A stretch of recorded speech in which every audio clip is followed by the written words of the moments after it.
BlackRock's new 19-page report just exposed the central bank's Bitcoin dilemma. This one line they buried on page 14 about Bitcoin might seem insignificant until you see what the BlackRock insider Jay Jacobs said on Twitter. Before we get to what he said on Twitter, though, let's check out this report. It's got some beautiful graphs, guys. You know, one thing we can't say about TradFi is that they don't make good graphics here. They're absolutely beautiful. All right, so checking this out. This is called the Thematic Investing Mid-Year Update. And you can see here, you know, 10 charts for seeking long-term growth. This was just dropped. Anyways, I'm going to read the key takeaways, and then I'm going to jump straight to page 14. So the key takeaways: AI and geopolitics remain two of the most influential forces shaping global markets in 2025, and their momentum is accelerating. And then they talk about their 10 beautiful charts that illustrate what they've learned, what's changed, and what the next order implications of these powerful mega forces may be. You guys can read the first and second one, but I think the third one is the most significant for us here at Simply Bitcoin and for you guys watching. Again, when Larry Fink, or rather when BlackRock starts dropping information, people take notice, and they are saying a lot of the things that we've been saying. Of course, we've been bringing you guys the data on the show for, you know, since the inception of this show. But one of the big kind of key metrics we saw come out, I believe it was last week, is this idea that the dollar has had its worst start of the year since, I believe it was like 1973, with a 10% decline in purchasing power compared to other currencies. So with that in mind, check out number 3. Geopolitical fragmentation is rapidly changing the landscape for tech infrastructure, defense spending, and the dollar. Now, we all know BlackRock is probably the biggest fiat maxi company out there, but even they can't ignore that there is a geopolitical trend changing around the dollar right now. We've been covering this all year long, since last year as well. This idea that a lot of people do not want treasuries. A lot of people are waking up to what us Bitcoiners have known for a long time, that you can't save in dollars. And they lay out all the different things. Of course, they are kind of referencing AI a lot in this report here. So I'm going to just jump over all this other stuff. You can see most of this stuff is about AI. Nico's a huge AI guy. I'm a little more on the fence about it. But again, most of these charts were around AI, you know, what it's doing, its impact, et cetera, et cetera. But you can see here, they do have a chart here of this idea of geopolitical fragmentation. And we've been covering this for a long time. They're using kind of different metrics. Our metric is always this idea, hey, they're going to print more money. People want to avoid U.S. debt right now, and people are looking for alternatives. They are essentially saying the same thing, but they're looking at it from a different vantage point. Anyways, let's go to page 14, where it's literally could seem like one simple, insignificant line about Bitcoin. Again, maybe the signal is BlackRock is just continuously writing stuff and inserting Bitcoin into these conversations, which is something that we do here constantly as Bitcoiners. Anyways, for the audio listeners, we have page 14. And it goes, de-dollarization is shifting central bank reserves to other assets. Global central banks are diversifying beyond the dollar, leading to a rise in other currency reserves, gold holdings, and consideration for emerging assets like Bitcoin. Now, reading this on the surface, you're like, wait, is BlackRock saying central banks are going to diversify into Bitcoin? That might be a bit of a stretch, but we are seeing that central banks around the world are doing their best to acquire more gold. I think we've seen a probably all-time high in this case of central banks trying to kind of repatriate their gold, get their gold back into their reserves. But it is interesting that they put Bitcoin into this conversation. And you can look at this chart. I mean, it's interesting chart here, but you have this white line, it's gold reserves. Honestly, it just keeps going up since the 90s here, but it's at all-time high. You can see this blue area, which is other allocated global reserves, which is, you know, who knows what that actually is, what they're talking about, whether that's treasuries, whether that's Bitcoin. And you can see USD reserves, US dollar reserves are going down. And this is kind of the general trend that us Bitcoiners have been saying for a long time, that it seems like people are, maybe it's slowly, but it seems like people are moving away from the dollar as, you know, the pristine store of value, the pristine collateral here, whether that's treasuries or just holding dollar themselves.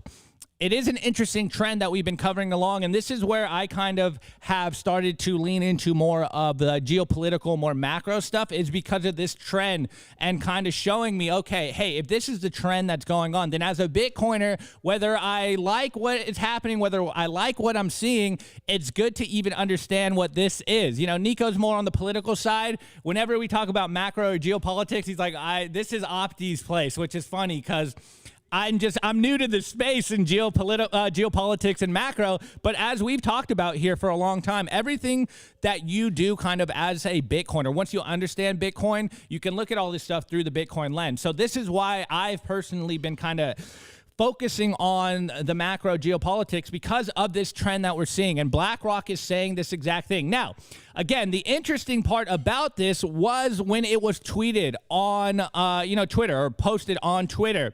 It is Jay Jacobs, again, U.S. head of equity ETFs at BlackRock. So this is the guy that is posting about this, and he's the one probably making all these pretty charts. Or maybe it's his interns making the charts and he's writing about it. Anyways, he tweets, our 2025 thematic mid-year update explores how monetary alternatives, including gold, are increasingly being used as reserves among central banks. Now, again, on the surface, you're kind of like, okay, I'm not a central bank. Why do I care about this? Well, he adds Bitcoin as a follow-up to that sentence. And he goes, and at the same time, a growing number of investors may be looking to Bitcoin to serve as a diversifier. You heard that right. This is what our thesis here is as Bitcoiners. They're going to keep printing money. People do not want to hold treasuries. People cannot hold dollars. They're going to look for alternatives. Obviously, historically, that's been gold. And now there's a new kid on the block, which is Bitcoin. And now the market, retail, is kind of waking up to that. Institutional retail is waking up to that. I actually have a kind of pretty bad graphic for the culture about retail, Main Street retail that we'll cover later. Anyways, Bitcoin to serve as a diversifier, as evidenced by IBIT, of course, the BlackRock ETF, surpassing $85 billion in assets under management in July after less than 2 years on the market. Now, I do want to get Nico in here, but I think before I do that, I really want to show you just how impactful the BlackRock ETF is. And with the context of what the report just said, I think it makes the case of what Jay Jacobs is saying here, that people are looking for alternatives here, and Bitcoin is that great diversifier here. So first of all, you guys, we played this on the show, or put this on the show. We have Eric Balchunas. These are actually all Eric Balchunas tweets following up because he's just been dropping the great data. Of course, this is what that tweet was saying, that IBIT blew past the 80 billion mark, the fastest anyone has ever done. Literally, it did in 374 days, and the second fastest one at this point was 1,814 days. 3 times faster. That's the interest that there is for Bitcoin from institutions, from Wall Street, from institutional investors, which you could argue is retail. Now, the next one is this one, Eric Balchunas. This was last week. Or rather, 10 days ago. He goes, I wrote last week that IBIT could hit $100 billion this summer, but heck, could be this month. Now, we didn't hit that yet, but this is what you're seeing. The interest is increasing. And he even goes further and goes, thanks to recent flows plus overnight rally, it's already at 88 billion. This was like 2 days following it. At only 1.5 years old, it is now the 20th biggest in the U.S., the 7th biggest ETF for BlackRock, and their number 1 most profitable ETF. It's freaking believable. This is destroying everything else. And again, with the context of the report, the mid-year review report, with one seemingly insignificant line about Bitcoin, you're seeing that they are looking towards Bitcoin as a diversifier. And we've been hearing all of, institutions come out here and saying, hey, you need to have some Bitcoin in your portfolio, whether that's 1, 2, 5, 10. We've recently heard 40% of your portfolio should be in Bitcoin. So the trend and the signal is catching on. And that's not it, guys. IBIT has taken over 4th place on the year-to-date flow leadership, passing SPLG. What's also wide is IBIT is 5th in 3 years flows, despite only being alive for 1.5 years. You heard that right. It's only been alive for 1.5 years, and it's still number 5 on the 3-year flows. That is a lot of interest coming into the IBIT BlackRock ETF. specifically a lot of interest coming into Bitcoin, you know, the non-correlated, parallel asset, neutral money, however you want to frame it. People are watching this on Wall Street, the institutional investors. Of course, there's a lot of people that say, hey, look, you know, all this Bitcoin that BlackRock has, like, it's Larry Fink buying that Bitcoin. No, you got to remember, these are the clients of BlackRock that are buying that Bitcoin. It's not just one individual saying, hey, we need to buy all this Bitcoin.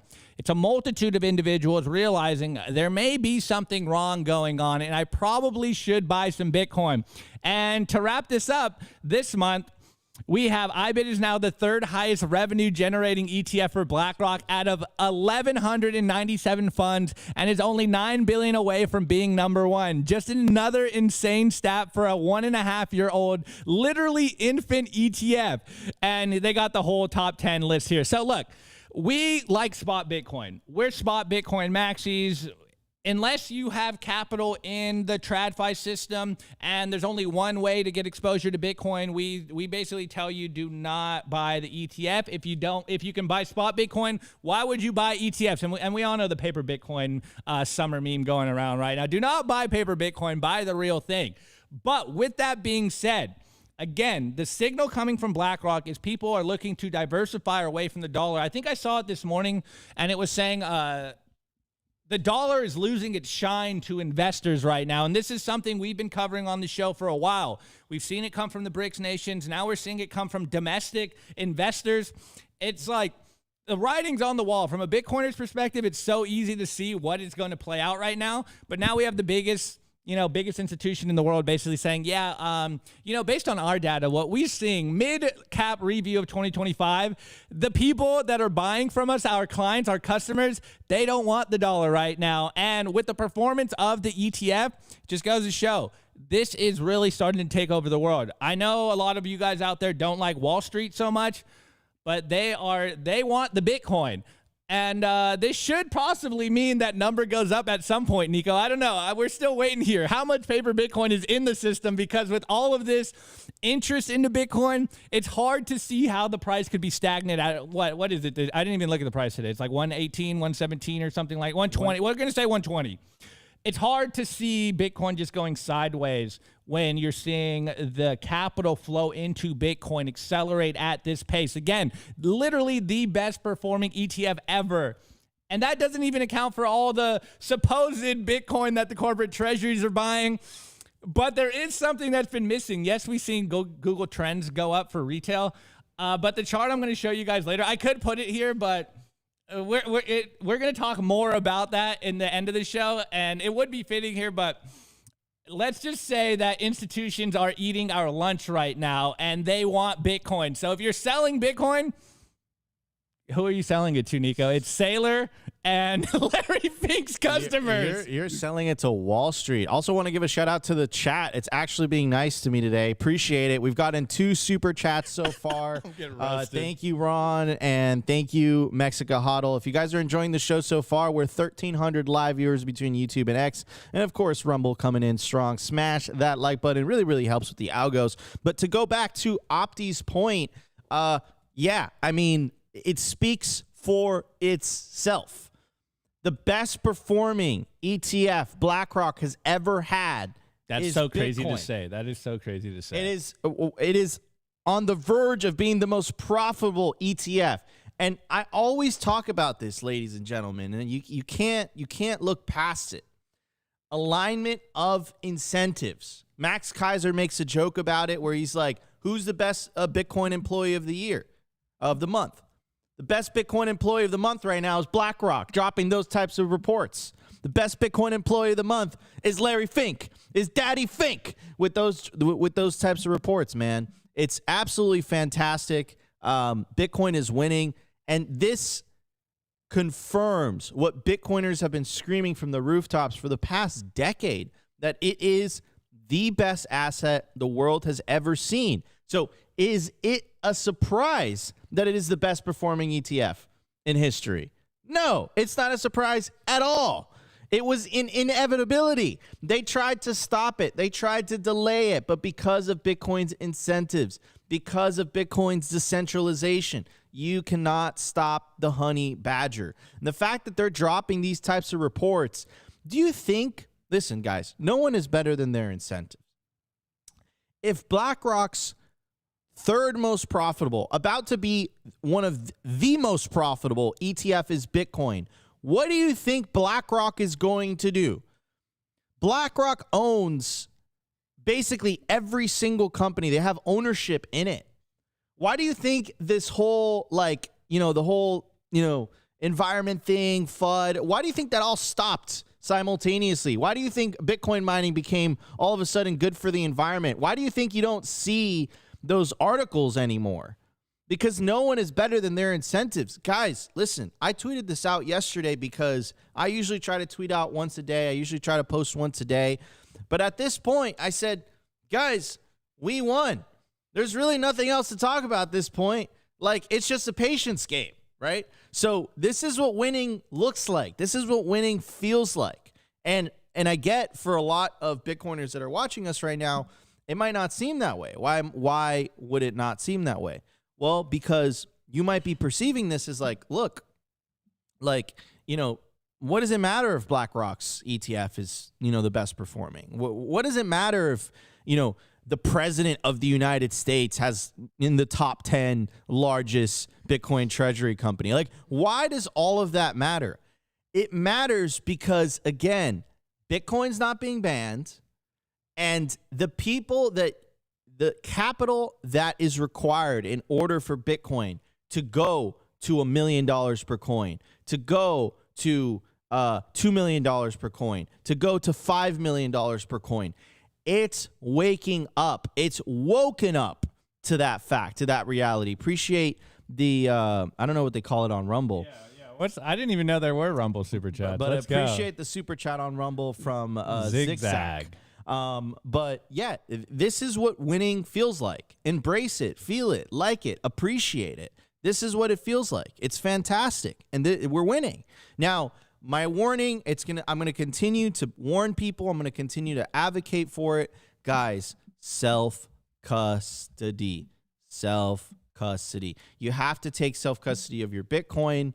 If you're selling your Bitcoin right now, you're basically selling it to the institutions. You're not selling it to other plebs. This market has matured. It's grown up. Bitcoin is mainstream now. It's like this is year 1 or year 2 of Bitcoin becoming mainstream. Since they approved the ETF of January 2024, think about it. Under a hostile administration, this is how much influence BlackRock has, right? They still got the ETF jammed through. The world of Bitcoin has changed, right? Now Bitcoin is become an asset that is taken seriously by governments worldwide. It's taken seriously by institutions. If you're a higher net worth individual, you don't have a choice but to have exposure to this. Even if you don't want exposure to this, the fact that Coinbase, the fact that Strategy might be on the verge of being added to the S&P 500, guys, it's done. It's over. Bitcoin isn't going anywhere. It's a done deal. And, they're going to keep releasing these reports. And I don't know about you guys, but the longer you stay in Bitcoin, like the longer you stay and the longer you benefit from number go up, the more you invest in it, the more you feel bullish about it, the more you feel optimistic about the future. You don't think these institutions are not going to feel the same way? Imagine BlackRock after holding Bitcoin for 4 years. Imagine Strategy. Strategy just started. Like, I've been holding Bitcoin longer than Strategy has. Opti's been holding Bitcoin longer than Strategy has. Imagine Strategy after a decade. Look at what they've done in half a decade. Imagine in 4 years, actually. Look at where they're going to be 10 years from now. It's not going to stop. And we actually have we have a clip for you guys. Pete Ruzzo posted it. And essentially, Saylor was making the case that you're going to see a world where Google, Apple, the largest corporations in the world are going to be transacting in Bitcoin. Bitcoin solves the problem. Try sending a wire overseas. It's like impossible, right? So again, fantastic coverage from Opti.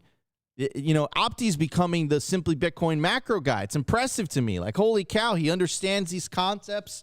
Politics, macro is a hell of a combination. Geopolitics. Nico's the politics guy. Like, fantastic combination. Wait, Nico, though. The real question is that no one wants to ask anymore because we don't want to be wrong and get yoke on our face here. Is this time different? It's totally different. It's totally different. I asked Mark Moss this question yesterday. Oh, let's go. And that pod's going to be dropping on Saturday. And what he told me is like, look, the 4-year cycle is intact until it's not. Yep. So because I remember last cycle, even Saylor was like, you should take leverage and buy more Bitcoin. And we had a correction, right? So I think, and also another thing too, ladies and gentlemen, is that Bitcoin is very, very correlated with the money supply, right? That's something that it's correlated. Maybe it's a lagging indicator, whatever, but it's definitely correlated. And here's the thing. What Lynn Alden has been making the case for, nothing stops this train. So if we know at this point, guys, Doge they promised $2 trillion in cuts. Not the shitcoin, right? The Doge as in Elon Musk's initiative, right? They promised $2 trillion in cuts. They were only able to get $150 billion. They have no intention of stopping the money printing. And when they print money, Bitcoin goes up. That's what it does because it's absolutely scarce. So all the stars and planets are aligning. This is what we were hoping for and wishing for back in 2017, back in 2018. We were hoping and wishing that the institutions would come and legitimization.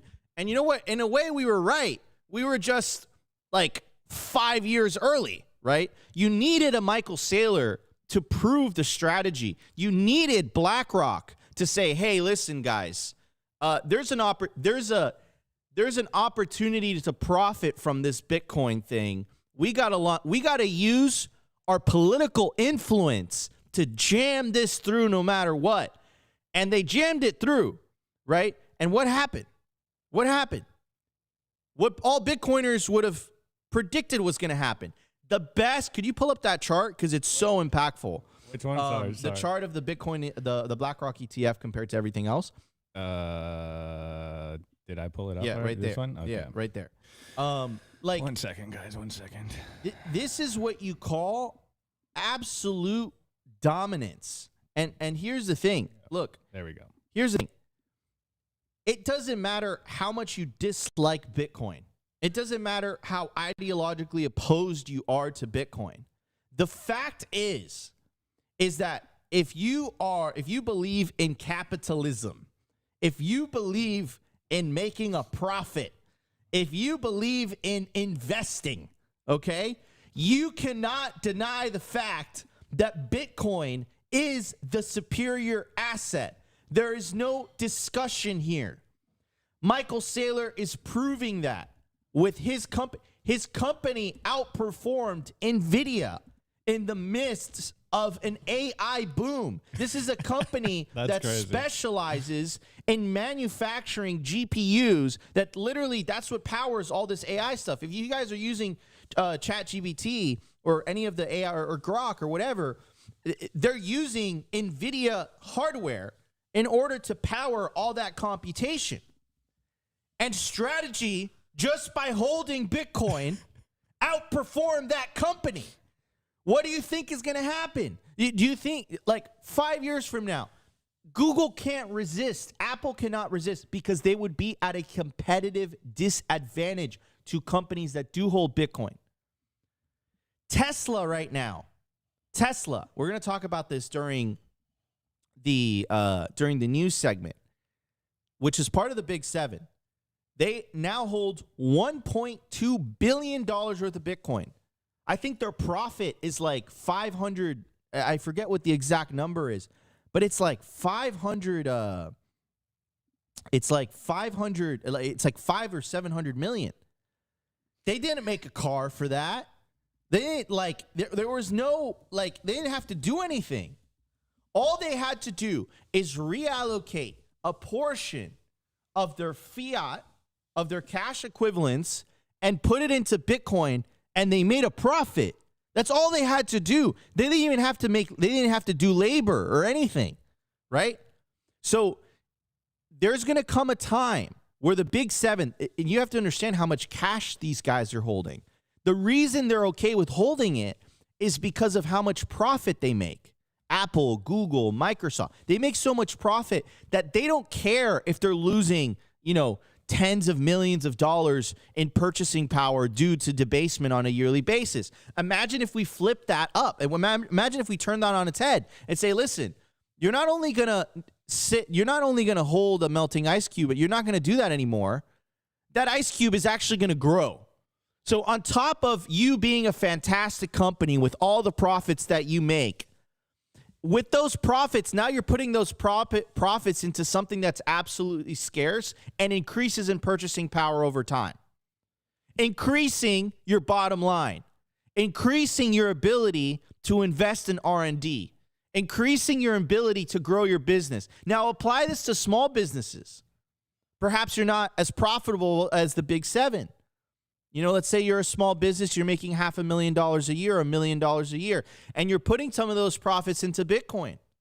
Your runway gets longer and longer and longer over time. This is what we're witnessing right now. Bitcoin has infected Wall Street, has infected it. It's infected it. I don't know if infected is the best word, but keep going. It's infected Wall Street. Look, to the point, me and Opti, listen, we just started a YouTube channel, right? We started a Bitcoin YouTube channel. Last week, we were at the NASDAQ, okay? This is you have to understand what is happening here, ladies and gentlemen. This is what winning looks like. When BlackRock drops a report like that, they're not doing this because Larry Fink found Satoshi and all of a sudden he's like, oh, this is wonderful. No. He's like, I can make a lot of money out of this. Now, the beauty of Bitcoin, though, is that with Larry Fink making a lot of money out of this, the pleb that owns 0.01 Bitcoin, they're going to benefit from that number go up too. So you have an aligned incentive structure between the elites and everyone else. And the fundamental problem with fiat, the big problem with fiat, is the misalignment of incentives. You want to know why your government is dysfunctional? You want to know why it's not really working out? No matter, we have a global audience. It's because of the misalignment. They don't answer to you. They have a money printer. If they have a money printer, their incentive is, let me just make sure that this money printer is not affected. This is how I get paid. This is how we fund the social programs. This is how we do this. This is how we do that. Let me make sure that this money printer is not touched. Bitcoin goes in there and it aligns the incentives of corporations like BlackRock. It aligns the incentives of governments. Now you have the president of the United States right now, Trump Media Group. They are the 6th largest holder of Bitcoin treasury companies. They hold 18,430 Bitcoin. The president owns 50% of that company. The president of the United States owns 50% of a company that holds 18,430 Bitcoin. What do you think they're going to do when they get Powell out? What do you think they're going to do? They're going to use that money printer go burr, and they're going to put it somewhere. What do you think is going to happen to the price of Bitcoin? Where do you think it's going to go? Do you think it's going to go down? It's going to go to the moon. This is why I tweeted this last night. It's a patience game at this point. We've won. It's game, set, match. Now it's just about waiting it out, feeling it out. There's going to be corrections along the way, but we're on the verge of the money printer going burr and using that burr to buy something that has absolute scarcity. I don't know what the equation is or what the outcome of that is going to be. But I'm pretty sure it's going to be. Could you play the rocket ship, please? Because it's very fitting for this moment. Rocket ship, get on board. Yeah, What? that's it. That's what's going to happen. It's going to go. So get yourself on the train. The train has left the station. You still have the opportunity to sprint and jump on the caboose, right? Which is the last train cart. You could jump on it like the Indiana Jones movies, but that train is moving. And you have a very short window to get on. We've been telling you for 5 years now. The train's gone. And when the train leaves the station, you're gonna be able to walk along the tracks, but forget about you being able to acquire a Bitcoin. Forget about it. It's gonna be, we're not even calling it Bitcoin anymore. We're just gonna call it Satoshis, right? So you in the audience right now with Bitcoin sitting at $118,633. I think these next 2 years are going to be the last opportunity you're going to be able to get Bitcoin at these prices before we go to $500,000 or $1 million per coin. And at that point, for 99% of people, it is economically unfeasible to buy Bitcoin. So, my advice, again, not financial advice here, right? I went on a rant the other day about real estate and stuff like that. If you own real estate, if you have, maybe not your primary home, but let's say you have a secondary home and you're doing that whole Airbnb stuff and you're renting it out and you're getting an 8% return on a yearly basis, that's not going to outcompete Bitcoin. It's not going to do it. You're going to end up with less Bitcoin. So if you have that extra property, if you have that extra equity, it would probably be a good idea to put it in the best performing asset of the last 10 years, of the last 16 years. It'd probably be a good idea to get some, right? So I'm just saying, fantastic report from BlackRock. Air horns, please. BlackRock officially declared by Nico today. Air horns. You're supposed to make a point and then hit July the horns. 24, 2025. I award July's Bitcoin Employee of the Month to Larry Fink. All right, guys, it's going to be a fantastic show. We have so much to cover. We have a video of Michael Saylor basically saying the quiet part out loud, basically saying what we're saying about the Big Seven coming into Bitcoin. And then during the news segment, very, very big deal. We're going to be talking about Tesla, how they've benefited tremendously. And we're also going to be talking about Senator Lummis going in hard in the paint against Powell. And we're going to be talking about the in-kind redemption that is being offered by Fidelity. They officially filed for it. We're going to be talking about why this is a big deal. Ladies and gentlemen, we are winning. Strap in. It's going to be fantastic. If you own Bitcoin, the future looks very, very bright. Anyways, ladies and gentlemen, before we start the show, I do want to give a shout out. Of course, you guys know the deal. Simply Bitcoin is powered by our sponsors. We would not be on air if it wasn't for our sponsors. Shout out to our lead sponsor, BitcoinWell.com. BitcoinWell.com is the best place to build your automatic self-custody Bitcoin stack. To get started, you scan the QR code or you go to bitcoinwell.com/simply. Again, bitcoinwell.com/simply. And if you use that specific promo code, what it's going to do is it's going to give you 3 tosses into the Bitcoin wishing well. What is the Bitcoin wishing well, you might ask?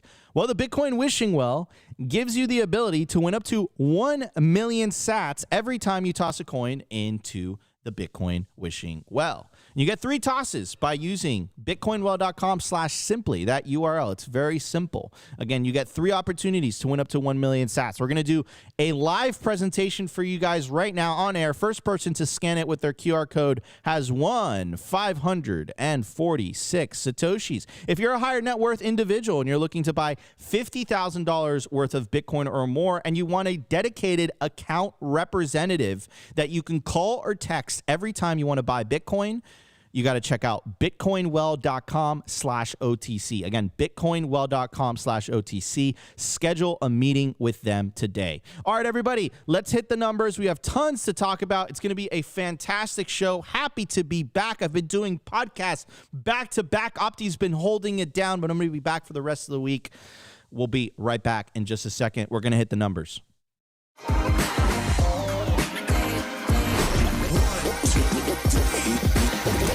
I want to tell you guys about our sponsor, Stamp Seed. Is your Bitcoin in cold storage really secure? Are your seed words really secure? Stamp Seed's do-it-yourself kit has everything you'll need to hammer your seed words into commercial-grade titanium plates instead of writing them down on paper. Don't do that. Paper sucks. You want to literally stamp your seed into this plate of titanium. Your words are actually stamped into the metal plate with this hammer. So once your words are in, they aren't going anywhere. No risk of the plate breaking apart and your pieces falling everywhere. Titanium stamp seeds will survive nearly triple the heat produced by a house fire. They are also crush-proof, waterproof, non-corrosive, and most importantly, because this is generational wealth, time-proof. All things that paper is not, allowing you to hodl your Bitcoin for the long haul. I mean, here is the plate that they crushed. They put in water. They put a blowtorch to it. And as you can see, the words have survived. Stamp your seed on Stamp Seed. And you can use promo code SIMPLY to get 15% off anything on their store. Head over to stampseed.com today. All right, everybody, we are back. Scan the QR code on your screen right now if you want to maintain the relationship with your children and your offspring. Imagine 50 years from now, 30 years from now, 20 years from now, you want to pass on your Bitcoin to the next generation, and guess what happens? You, for whatever reason, decided to write down your seed words on paper, and paper does not survive the test of time. In fact, it's horrible. It's not a good idea. That's why you want to get yourself a stamp seed. Scan the QR code today. Use promo code SIMPLY. Again, promo code SIMPLY. You get 15% off anything on the stampseed.com store. At the time of recording, the Bitcoin price is $119,000 flat. Block height, 906,999. Appreciate the super chat by Chris. Grab some sats, guys. Love the channel. Appreciate it, Chris. Thank you for the, those are, I think that's the pounds. Appreciate the $60. Anyways, 906,999. That's very kind of you, Chris. Thank you. Sats per dollar, 840 sats per dollar. Market cap, 2.37 trillion. Bitcoin versus gold market cap, 9.97%. Decline from all-time high, negative 3.4%. Realized monetary inflation, we're sitting pretty at 0.84%. Guys, we are winning. Anyways, I saw this fantastic clip. Shout out to Pete Ruzzo for posting. I don't know which podcast this came from, but it seems like a podcast that Saylor recently did on YouTube. And it's Pete Ruzzo says, Michael Saylor says Google, Apple, and governments will be moving, quote, large amounts of Bitcoin within 10 years. If nations exist, they will be moving billions into BTC. So let's check out the clip, and then me and Opti shall talk about it. And banks that are actually trading peer-to-peer with each other. I think that the banks, the custodians, megacorps, I mean, I see a world where every major bank and every major tech corp, maybe a Google and an Apple and a Microsoft, you know, they're all settling or moving large amounts of Bitcoin around on the base layer. Governments, you would think that the biggest users of the base layer would be Apple and Google and the US and Bank of China and Bank of Russia and Bank of England. I mean, to the extent that any of those things exist, right? If the nation exists, if the bank exists, you know, you would think that Citi would be moving billions of dollars of Bitcoin to B of A, to Wells Fargo, you know, to Santander, to Deutsche Bank, to Swiss Bank to Bank of Japan.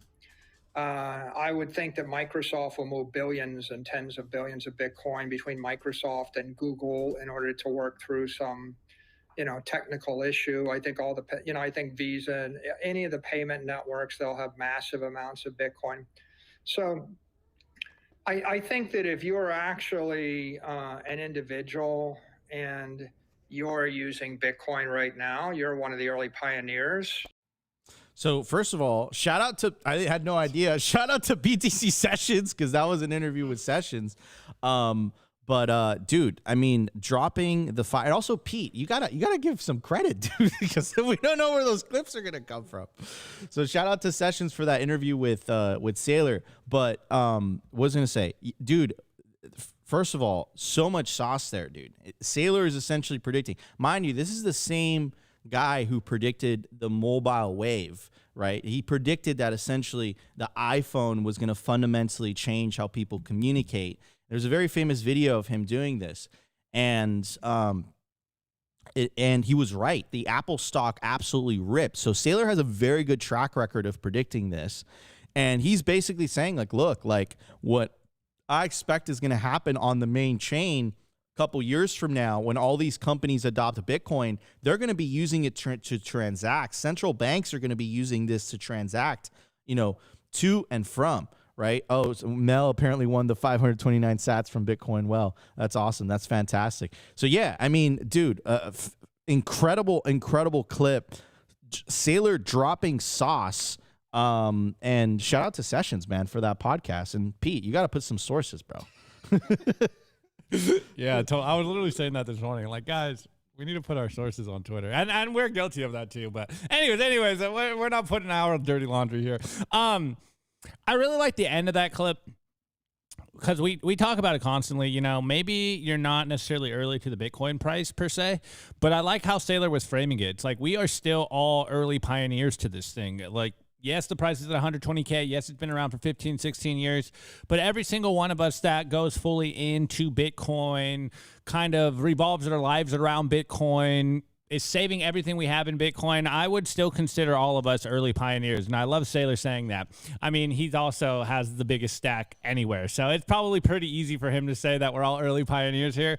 But I also see a future like Saylor, where everyone in the world is using Bitcoin. Yes, I know a lot of people get kind of a bad taste in their mouth when the Larry Finks of the world, or, the Donald Trumps of the world, or the Jamie Dimons of the world start to embrace Bitcoin. Everyone says the same thing. It's like, bro, I thought we were here to do, for the separation of money and state, bro. Like, we were just recreating the system, bro. Like, what's going on here? And it's like, guys, we've had the meme around forever. Bitcoin is for enemies. Bitcoin is for anyone.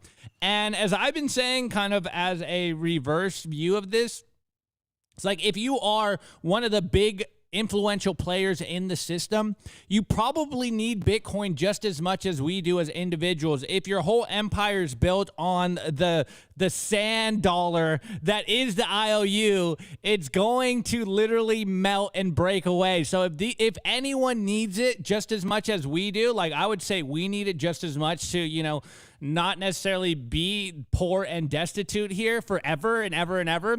These people that have so much to lose, that have empires to lose, you'd think that they would also kind of read the writing on the wall instead of just continuing down the same crazy path, the same insane path they've been doing and just hoping for the best. Now, Bitcoin is hope here, and they will all eventually start using it. Do we know the timeline? No, but I think Saylor's kind of right when he says maybe it's probably like a decade from now. Maybe it's sooner. Maybe we're going to see the dominoes fall very quickly, but I also see a world where we're seeing final settlement by all of these huge corporations on Bitcoin. We're not there yet. Right now, it has been kind of a grassroots movement from the individual, bottom up. But we're starting to see the domino, the tipping point here, where the biggest players in the world are starting to head down the Bitcoin path. I mean, if that report we saw from BlackRock earlier isn't a sign of the times, I really don't know what is. Like, I really don't know what everyone else is watching. Yes, we've had the Microsoft shareholder meeting, and they said, no, we basically only have, we've had only one player in the space, Saylor, for so long. and now we're seeing everyone copycat them. You know, we have Trump announcing this from the U.S. It seems like we're not going to get the report yet. Or we were supposed to get it on, what was it, Tuesday? We're going to get it next Wednesday. We're going to get it on the 30th. Yeah, next. I think that's Wednesday. So, like, we're starting to see this happen in real time. And I've had this phenomenon, and I think Nico and I have talked about this on the show, and I'm sure you guys have felt the same thing. Like, the day-to-day in Bitcoin seems like forever. When you're going through the trenches and you're following all the news and you're following all of the price volatility, days and weeks and months seem to take forever. But when you look back in years, you're like, oh, wow, like so much has happened since I've gotten in, since the last 4 years, since 2020. Like things move very quickly in Bitcoin, but the day-to-day still seems like it takes forever. So this could happen a lot faster than we even imagine. Absolutely, 100%. I saw a chat, a comment on Rumble, which is hilarious. There's only one way to find out. We have to get Nico so upset that he reverts to a British accent. If you get me so upset, I think I'll start speaking Spanish. Like the opposite of that, man. But anyways, dude, like Saylor dropping the absolute fire. We got V for BTC in the chat. Appreciate you guys. Did you want me to pull that up? I didn't get a chance to read it. We will go from very early to very late in about 24 hours. Anyways, if you guys are enjoying today's show, make sure to smash that like button. Hit the subscribe button if you guys are new to the channel. We still have a ton of content laid out for you guys. We're going to be talking about Tesla, their Bitcoin stack. We're going to be talking about the Bitcoin treasuries. And most importantly, I think this is the big kahuna for today. Fidelity just moved to allow in-kind redemptions on its spot Bitcoin ETF. Translation: Wall Street is gearing up to settle in Bitcoin. So we're going to be talking about the significance of that. So guys, we still have a ton of content. And then of course, Opti's got some special things. Apparently, Senator Lummis went hard in the paint, and we're going to be talking about that during the culture segment, which is going to be fantastic. So guys, we'll be right back. We're going to hit the new segment. Love you guys. I want to give a shout out to our partner, Ledin, the leader in Bitcoin-backed loans. Unlock the liquidity in your Bitcoin without having to sell your Bitcoin. They've issued $9 billion in loans to over 10,000 customers since 2018. I absolutely love these guys. Not only do I have an account with them, but I also have a loan. And what I love about them is that there are no monthly payments, and you could pay back the loan at any time. As soon as you send your Bitcoin as collateral, you'll have cash in your account within 24 hours. Over 1,000 five-star customer reviews, and they've never lost a single dollar or sat of customer money. Go to learn.ledin.io/simply today, and you'll get 0.25% off your first loan. I want to give a shout out to our partner, sat123.com. Sovereignty isn't just about your money. It's about your communications too. When the grid goes down, most people go dark. Cell towers fail in hurricanes, cyber attacks, and blackouts. But satellite phones, they don't rely on local infrastructure. Iridium has 77 satellites in orbit, giving you a direct line anywhere in the US, even offshore. If you hold your own Bitcoin keys, you should hold your own comms too. Sat123.com also has everything you need to start building your Bitcoin citadel. Starlink, battery backups, Faraday bags to protect your hardware wallets, and much, much more. It's a one-stop shop for anyone serious about resilience and off-grid independence. Stay connected, stay independent, stay sovereign. Go to sat123.com/simply today and use promo code SIMPLY to get 15% off anything on the store.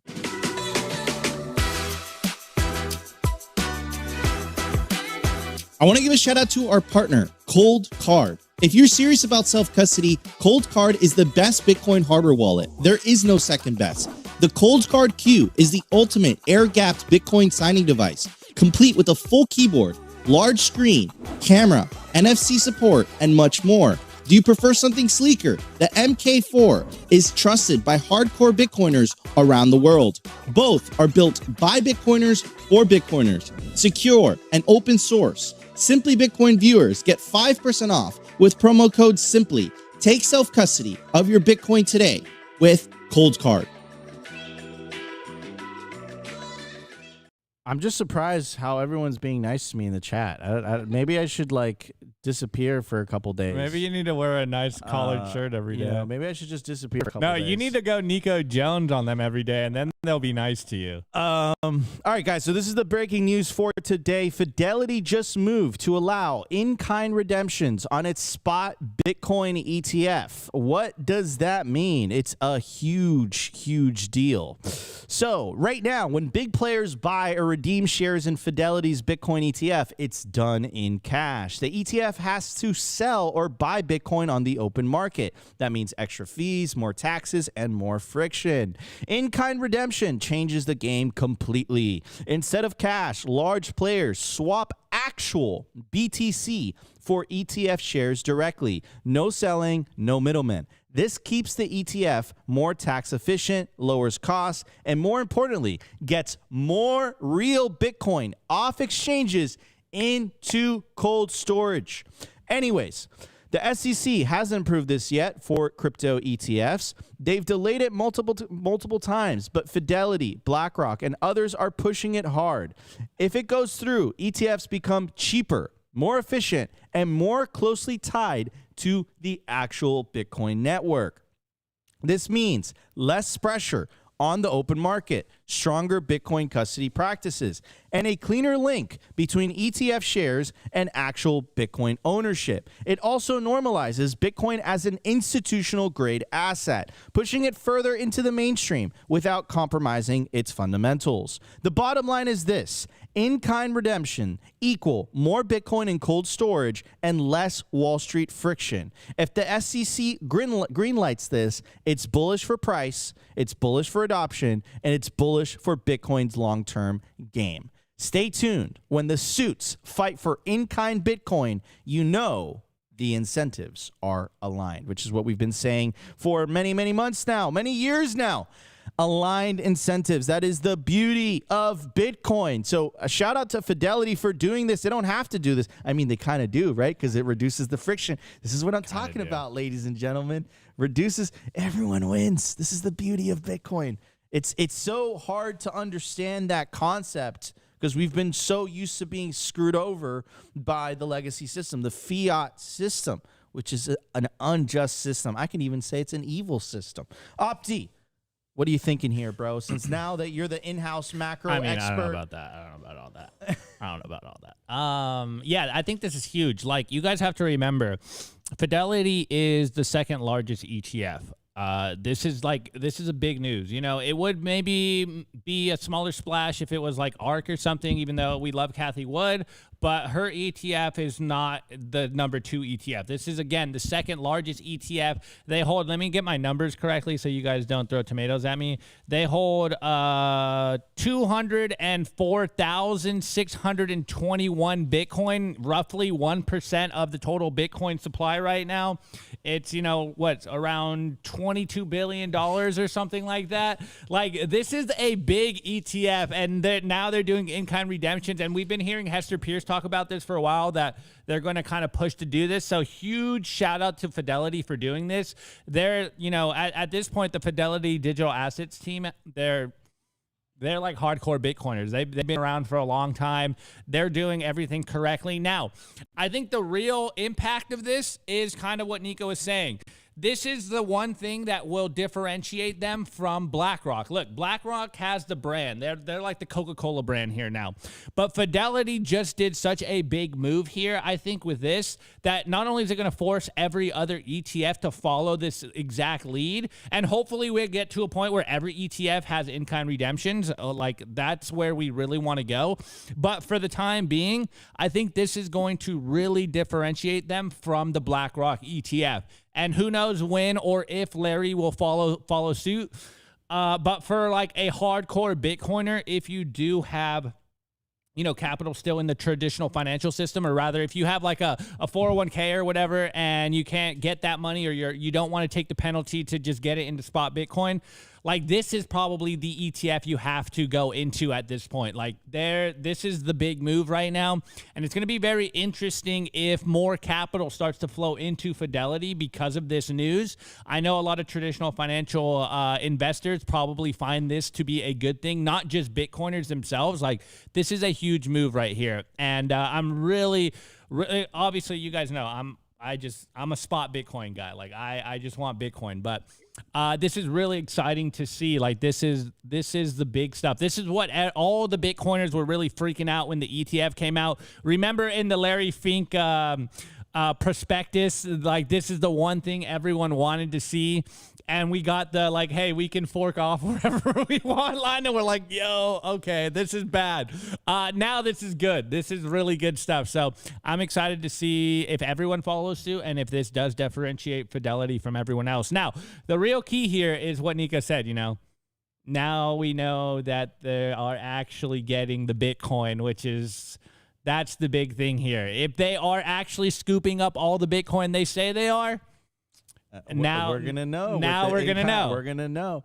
Anyways, I do want to show this real quick because this rarely happens. So I have to share my screen. I have to change it to this. We're at block 907,000 flat. 907,000 flat. I looked at my phone for a second. And I saw it. I was like, what? That doesn't happen quite often. So, anyways, nerding out a little bit. Back to the second part of the news, and then we're going to hit the culture segment. We're going to be talking about Senator Lummis going hard in I'm gonna do that, but let me show our chart. I promised him earlier, and then we're going to go hard. In the paint. Ladies and gentlemen, Tesla's Bitcoin holdings now worth $1.2 billion. Goes on to say Tesla's Bitcoin stash is now worth $1.2 billion after the cryptocurrency prices climbed 30% in the second quarter of this year.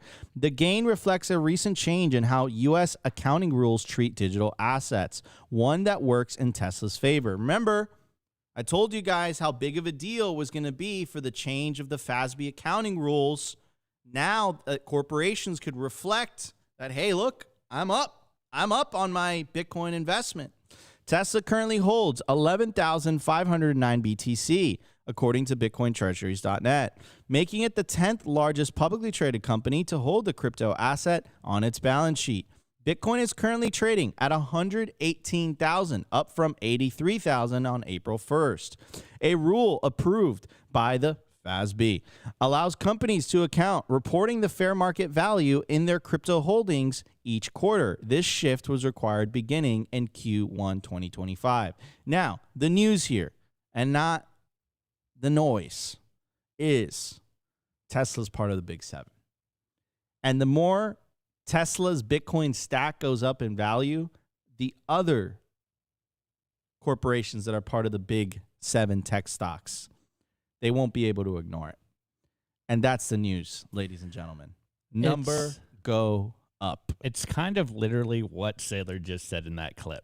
Yep, pretty much. Literally. All right. Now, also the crazy part about this is not Tesla. Elon Musk companies have both been in the news cycle around Bitcoin this literally in the same week. Tesla, of course, using the FASB accounting rules, what was it? Gain, put $1.2 billion of profits on their balance sheet. That sounds chill.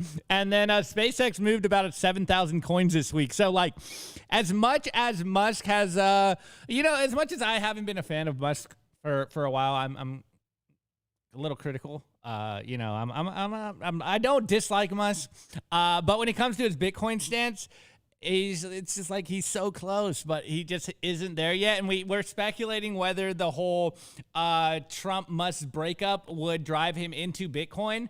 We haven't seen that yet, but like this news, seeing these double news stories here right now, I think this is like the stuff that drives you into Bitcoin. Yeah, you move some Bitcoin, for one of your companies, you kind of get some exposure. And then 2 days later, you're like, oh yeah, actually guys, just holding this Bitcoin gained 1.2 bill on my balance sheet. I'm sure investors are going to be very happy about that. This is what Bitcoin does for everyone. You just love to see it. Hopefully he comes out and is like, You know, hopefully he stops his America party and he just goes all in on Bitcoin, and that's how we win. I mean, I've been saying that for a minute. Like, I think to start like another party is just so ridiculous. Like, he should just go all in on Bitcoin. It fixes all the things that he's complaining about, fixes all the things that he's just worried about.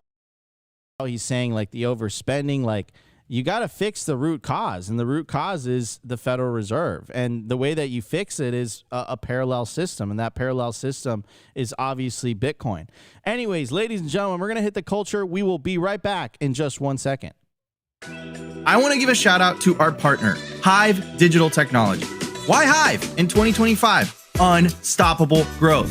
As the first ever public miner, HIVE's position to quadruple their global footprint, making them one of the world's fastest growing miners in 2025. And with elite operations that consistently top the industry in Bitcoin mined per exahash, HIVE's now headquartered in the USA. They're lean and mean, they're green and clean, and they're rewriting the playbook on sustainable Bitcoin mining. You can catch the latest buzz at HIVE Digital Tech or at HIVEDigitalTech.com.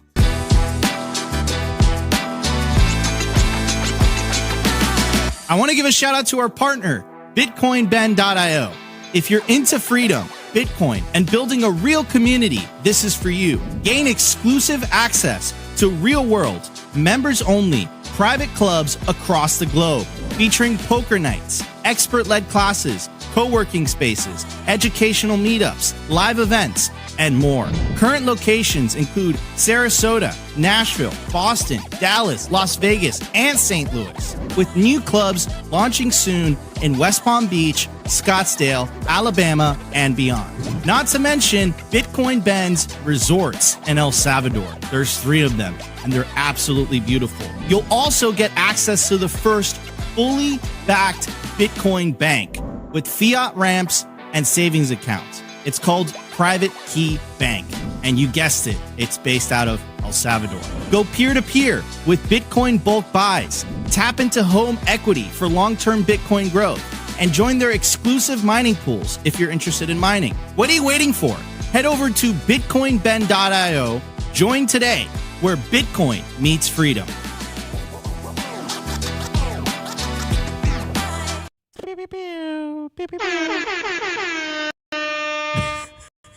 Let's do the real thing. All right, guys. I promised you this chart earlier, but this Lummis stuff dropped pretty much like right when we went live, and I think this is perfect culture stuff. So, anyway, let me cover this first chart because it is kind of I promised it, and it's super chill. Lummis stuff. Dude, I'm gonna read this through, and this is gonna make my point for everyone out there. You are getting your lunch ate right now by institutions, and here's the chart. So, as Archive put, this Bitcoin cycle isn't driven by retail, which we know. On-chain data shows small holders are selling while institutions are quietly accumulating. Guys, we're getting cooked out here. The plebs are getting cooked right now. You need to be buying Bitcoin. The institutions are taking all the Bitcoin. That's the PSA for today. All right, here's the fun stuff. This is going to be right up Nico's alley. This is the stuff that gets Nico super excited. Check out what Senator Lummis has been tweeting today. This happened about like literally right when we started the show. Senator Lummis quote tweeting these charts, which she followed up with another tweet, and she goes, Jay Powell and the Fed certainly have their hands full between Operation Choke Point 2.0 and building their palace over sales. The Fed also found time to promote woke ideology. Po-woke needs to go. Hey, yo. And then she followed up this, which is something we say here constantly. Or actually, we used to say this on the show a lot. Now we kind of don't because we're inclusive and stuff. Senator Lummis, this is a senator, so it's within the Overton window, right? It's not us. It's not us. It's within the Overton window. We're reading what a United States senator is saying. Yes, exactly. That's not simply Bitcoin's words. This is a United States senator I think maybe saying you should this. read it again. Yeah, she tweeted, Jay Powell went woke and the United States went broke. That wasn't us. That was a United States senator. Anyways, what she posted here is a figure of topics that the Reserve Bank working papers have written over time. And you see here, the first chart is shares of paper on inequality have, it almost looked like the Bitcoin price. It's gone parabolic and up to the right. Shares of papers on climate. It's gone up a couple percent. That looks more like S&P 500. Then shares of paper on, can I even say this one? The C, can we say that? I don't know if I can. Can I say it, Nico? No. Shares of paper also have gone up. And yeah, I don't think I can say these last two, but if you're watching the show. Just say inequality. We already did that one. That was A. That's fine. Just okay. leave it at that. As you can see, as Senator Lummis said, again, a standing U.S. senator, the Fed went woke, and the United States is now going broke. This is fun. The Overton window. Let's go. We're going. We're getting there. Didn't I tell you about the Overton window? This is Isn't true. it fun? But yeah, dude. Look. Clearly, the reason that this is happening is the Fed was politicized, and it's been acting against I could say this actually. It's been acting against the interests of the American people. The American people voted in a specific government in November of 2024, and they have not been acting as an independent entity. They've been acting politically, and there are ramifications for that. And now a lot of people are calling for Jerome Powell to resign. There's congressmen and women that are asking for an investigation into Jerome Powell. So, yeah, I mean, it is kind of a big deal. And, I can't say it, but Senator Lummis said it. So, I mean, this is what happens. Like, I'm telling you, like, I hope Scott Bessent gets in there and, cleans up shop. But, it's troubling when one of the most powerful institutions in the world has no, they answer to no one. And then they answer to no one and they act politically, right? So, as Caitlin Long said when we did an interview with her, a couple weeks ago, that's for cause, right? Like they can't fire Powell without cause. There's been plenty of cause now, right? So, yeah, I mean, talk about the Overton window shifting, bro. Like that's freaking crazy. Anyways, guys, when do we get to end the Fed? We got to vote in a president that wants to end the Fed. Anyways, guys, if you guys enjoyed today's show, July 24th, 2025, I'm your host, Nico's my legendary co-host, Optimus Fields. Smash the like button, consider subscribing if you feel like we provided you value, and we'll be back tomorrow for a brand new episode of Simply Bitcoin Live. Today's episode was brought to you by BitcoinWell.com, a Bitcoin-only platform on a mission to enable financial independence.